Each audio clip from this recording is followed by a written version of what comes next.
Hi, everyone. We've reached the end of the month, so we're going to recap some of the great conversations that have been going on in the Humanizing Work community. If you've had a busy month and haven't been able to stay as engaged with the community as you'd like, this recap will serve as a quick highlight reel. We'll link to the original conversations in the description so you can go deeper on any topics that spark your interest. All right, here are the highlights for November 2021. First up was our conference Alumni Community. And we picked a topic for the month of November that's often appropriate, at least here in the United States, when we celebrate Thanksgiving. That's the topic of gratitude. And it was an interesting session because we started the session with just a simple prompt, which was, what role has gratitude played in your life and work? And it's an example of the power of a simple question posed to a strong community. We often overthink facilitation, and keeping it simple can sometimes be really useful. Yeah, that one question led to an entire hour of interesting threads, like the impact of both receiving gratitude from other people and stories about giving it and seeing an impact there. Talked about how receiving gratitude can be hard and some strategies people use to overcome that. There was a lot about gratitude as a personal discipline. Like one person showed their gratitude wall. Another person talked about journaling practices. Another one shared a commitment that they have with a friend to share one thing a day each that they're grateful for, that they'd maintained as a habit for a long time. So a whole bunch of practical things like that. Yeah, and then there was an interesting reflection at this point on the difference between some of the practices like that are personal practices that seem to be really valuable and useful, and then how those don't often translate well if you try to copy them and paste them right into a team setting. So often they just feel forced and kind of cringy when we do that. And so we talked through why is that those things that work so well for us as personal disciplines don't work as well as a team discipline. And there were a few thoughts that people shared about that. One thought was that expressions of gratitude have to be genuine. They can't be kind of ritualistic or expected. And asking everyone to share one thing that they're grateful for from the last sprint tends to feel really fake or forced. So what we kind of landed on was that it's fine to have an invitation to share gratitude, but not to make it mandatory. Gratitude is most meaningful when it's voluntary. And another thought that came up in that conversation was that it does require some level of safety to be vulnerable enough to share some gratitude. So if there's low safety on the team, then the gratitude doesn't get vulnerable or powerful enough. And so if you're not seeing a lot of gratitude being expressed, it might not be because people aren't grateful. In fact, that's unlikely. It's probably just that there's a lower level of safety on the team. And so what can we do to address that? Then we'll start to see expressions of gratitude become more common.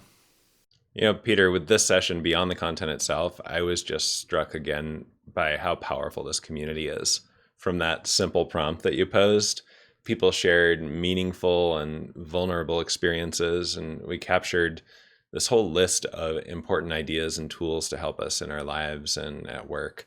It was really a true expression of what a community of practice can be at its best.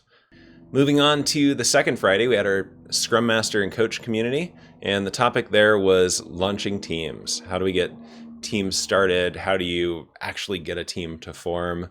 One thing that was a highlight for me, kind of delightful, one of the participants shared a metaphor of the team as a group of people piling in a Suburban, taking a road trip together. Yeah, they can kind of only be up to a certain size. They have to agree on where they're going and how they're going to be as they're driving. And if you outgrow it, you need to figure out, are you going to rent another car? Are you going to get that 15-passenger van? And there was so much in that metaphor that ended up showing up over and over again throughout the conversation. It was really fruitful. Yeah, I like it even better than the two-pizza team metaphor because it seemed to have way more legs than the two-pizza team metaphor. It seemed to expand into lots of important concepts for what we mean when we talk about a team.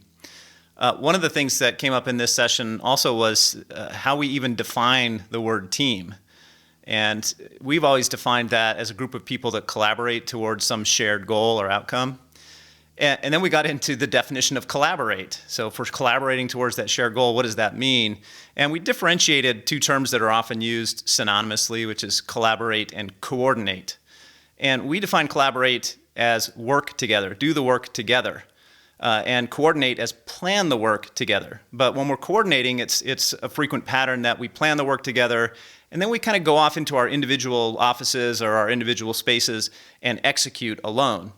And so we differentiated that a little bit to say when we're talking about collaborating towards a shared outcome, we're really talking about doing the work together. And so we wanted to get clear on what we mean when we say team here, and those terms seem to be useful to help distinguish that from other ways of working. And that way of working, like actually collaborating, not just planning and organizing the work together, for many team members can be just totally incomprehensible. Doesn't make sense. So one of the things we talked about was different ways to create some of that collaborative experience early for a team so that you even have that common point of reference for what it means to work together in this way. And the people on that call, all of us have experienced this quite a bit, and we could relate to the curse of knowledge around that, where it's just so obvious to us. Sometimes we'll talk about collaborating and people won't hear that. They'll hear essentially coordinate. And so we have to create experiences where we know what we're talking about. Something that came up in this conversation that I know you and I talk about a lot is that the level of formation in a team doesn't seem to be a function of how long they've been together, but how many cycles they've had together of trying to do a thing, reflecting on it, making some changes.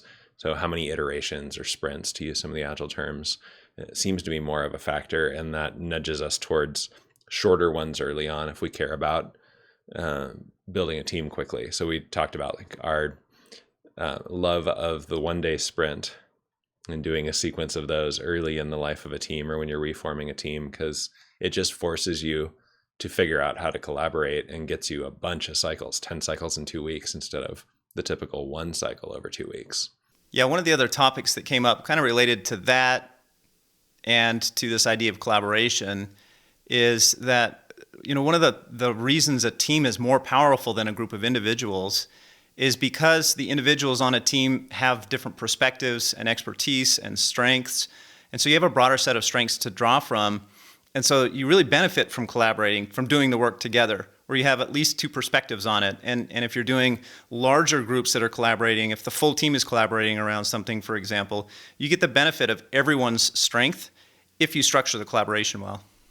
And we explored a bit about this notion of ownership of things. Some teams like to assign particular features or stories or focus areas or something to particular people, and there seemed to be some value in autonomy and mastery around that, but there's some tension with collaboration. And so we had a good discussion about how to manage that and the importance of ownership versus collaboration, or how you can get the two at the same time.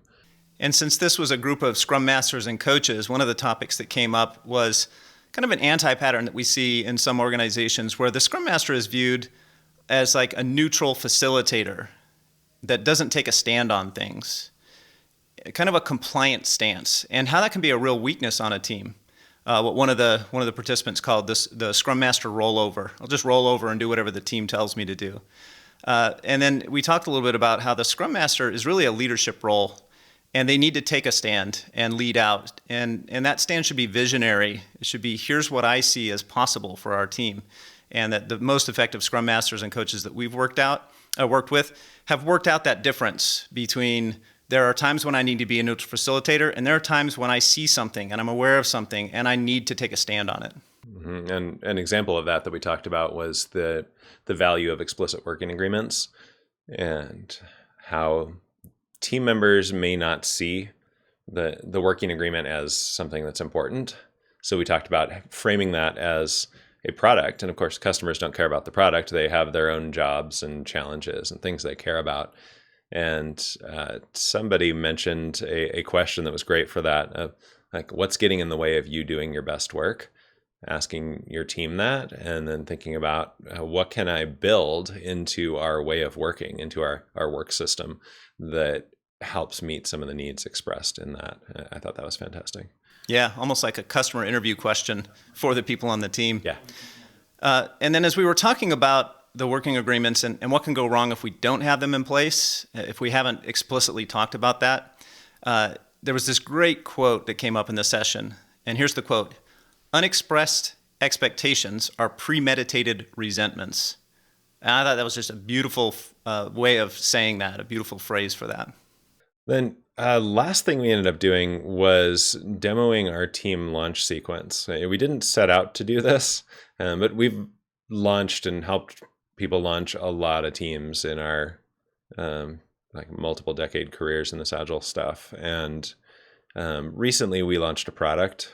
We're using the word launch, but we released this product with our clients where we'd taken a lot of the things that seemed to be helpful for kicking off a new team and put it into a structured set of tools and facilitation guides. And we just mentioned in passing that was a thing, but people really wanted to see it. And so we did a flyover in Miro of some of the things that we do and how the one-day sprints fit into it and that sort of thing, and invited people to steal the ideas and build them into their own team launches, because we're eager not to make the community a place where we sell, but a place where people help each other, and we help people just because it's worth doing. So that was the end of it. And let's go to week 3. Yeah, on the third week, that was our product owner community Zoom session. And the topic for this week was the Blue Ocean Shift set of tools. And we focused specifically on one of their tools called the Buyer Utility Map. I was on vacation for this one, so I'll let you recap the session, but you know I love the Blue Ocean stuff. So let me give a quick background for those who aren't as familiar with this. Years ago, like a quarter century ago, there was this really interesting book, Blue Ocean Strategy, that talked through a way of thinking about strategy and had a bunch of case studies of innovative organizations that unlocked new value for their customers. And I, like many people, found the book really inspiring and almost impossible to use. And then about 20 years later, after I think the authors had helped a lot of other organizations use their ideas, they wrote a new book, Blue Ocean Shift, that was sort of the how-to manual for Blue Ocean strategy. And I found that one really helpful. We use the 3 tiers of non-customers tool from that all the time. There's about a half dozen different tools shared in the book, intended to be used in sequence, but often useful. You can pull it out and it fits a particular situation. So Buyer Utility Map, the one you talked about in the session, is right in the middle of that sequence. So I'm curious, what happened in the session as you shared that? So I shared a couple of examples. One that's in the book of a company that built like French fry making appliances, and they used the buyer utility map to find a whole bunch of different spaces that they could play, to find a blue ocean space where nobody else is competing on these other things. And the buyer utility map, high level, is essentially you look at a customer experience journey from I'm considering buying it to I've used it, and in some cases I'm now disposing of it.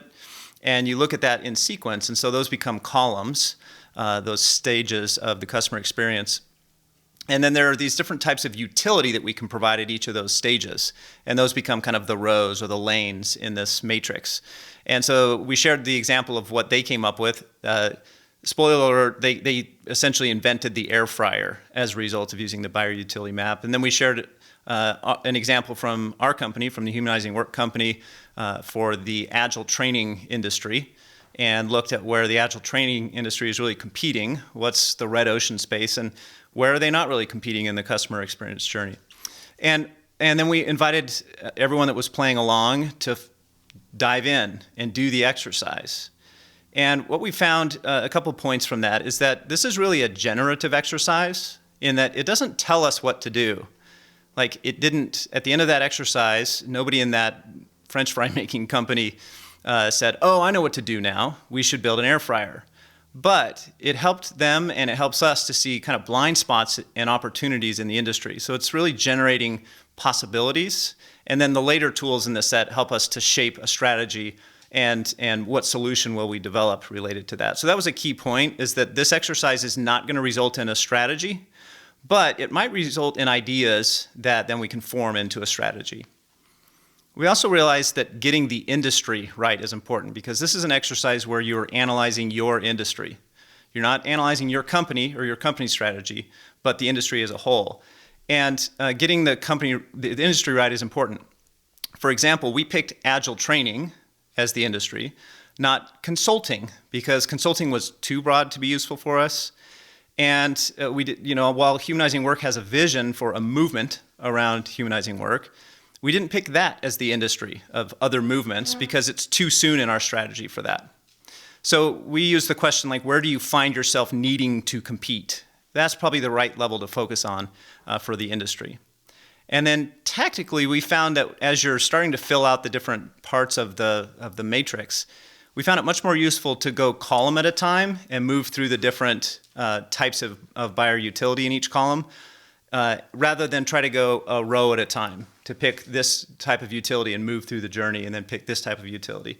It's just much easier to think. Yeah, that fits my experience. Yeah, it's easier to think when a customer or a buyer is in this stage, let's look at this type of utility. So you can really be in a place and time and get really familiar with the different aspects of that. Then we talked a little bit about what do you do next. And one of the ideas was that if you're doing this, you're just making a bunch of assumptions about your customers, like we often do.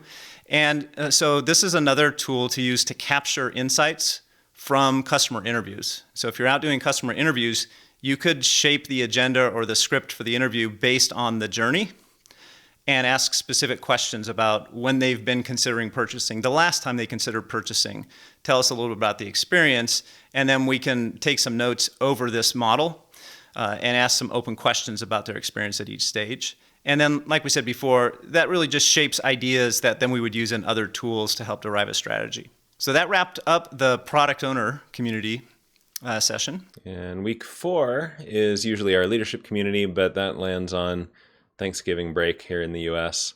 So no leadership community for November, but that one will be back in January. Now, if you are an existing community member, you can access links to the recordings on our community space. Our communities are made up of alumni of our courses and of our annual conference. So if that's you and you want to get in on the discussions as they happen instead of just hearing about them later, reach out to us and we'll get you the info to register for the relevant community or communities. As always, thanks for joining us.